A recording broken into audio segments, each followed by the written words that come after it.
ప్రజా TV Telugu news ఈరోజు నంద్యాల జిల్లా కేంద్రం చాపిరాల గ్రామంలో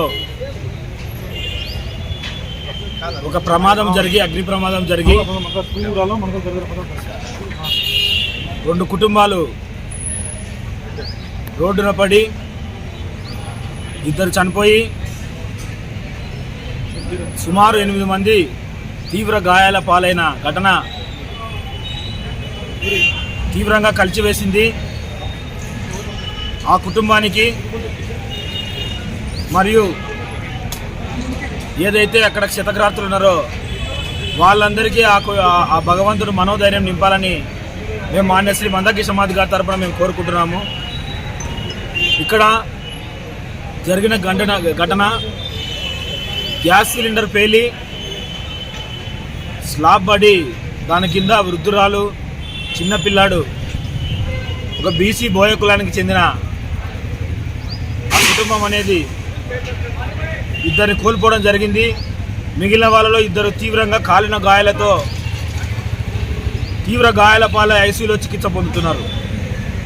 వీళ్ళందరినీ ప్రభుత్వం వెంటనే స్పందించి ఒక్కొక్క కుటుంబానికి 1 కోటి రూపాయలు ఎక్స్గ్రేషియా ప్రకటించాలని చెప్పేసి మేము మాన్యశ్రీ మందకృష్ణ సమాధి గారి తరపున ఈ ప్రభుత్వాన్ని కోరుకుంటున్నాం. మరి ముఖ్యంగా క్షతగాత్రులు ఎవరైతే ఉన్నారో వాళ్ళందరికీ మెరుగైన వైద్యము వెంటనే అందించాలని చెప్పేసి మేము కోరుతున్నాం. మేము అక్కడ హాస్పిటల్లో ఇప్పుడు ఆ కుటుంబాన్ని వెళ్ళి మేము పరామర్శించడం జరిగింది. ఒకరికి సంబంధం లేకుండా ఒకరు ఐసీయూలో, ఒకరు వార్డులో, ఒకరు కాలిన వార్డులో, ఒకరు మార్చరీలో ఉండి కుటుంబమే చెల్లాచెదురుగా ఉండి ఎవరికి ఏం జరిగిందని ఒక భయానక రీతిలో అక్కడ కనపడుతున్న సంఘటనలు అనేది మా మనసులను తీవ్రంగా కలిచివేస్తున్నాయి. ఇటువంటి కష్టం ఏ కుటుంబానికి రావద్దని చెప్పేసి మేము కోరుకుంటున్నాం.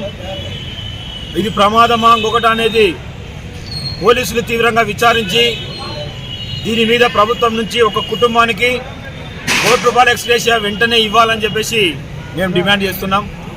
అలాగే ప్రభుత్వమే అక్కడ కూలిన ఆ కుటుంబాలకు స్లాబ్ పడిపోయి వాళ్ళ మీద పడింది కాబట్టి ఆ ఇంటిని కూడా ప్రభుత్వమే నిర్మించాలని చెప్పేసి మేము కోరుకుంటున్నాం. అదే క్రమంలో జిల్లా కేంద్రము కూతవేటు దూరంలో జరిగింది.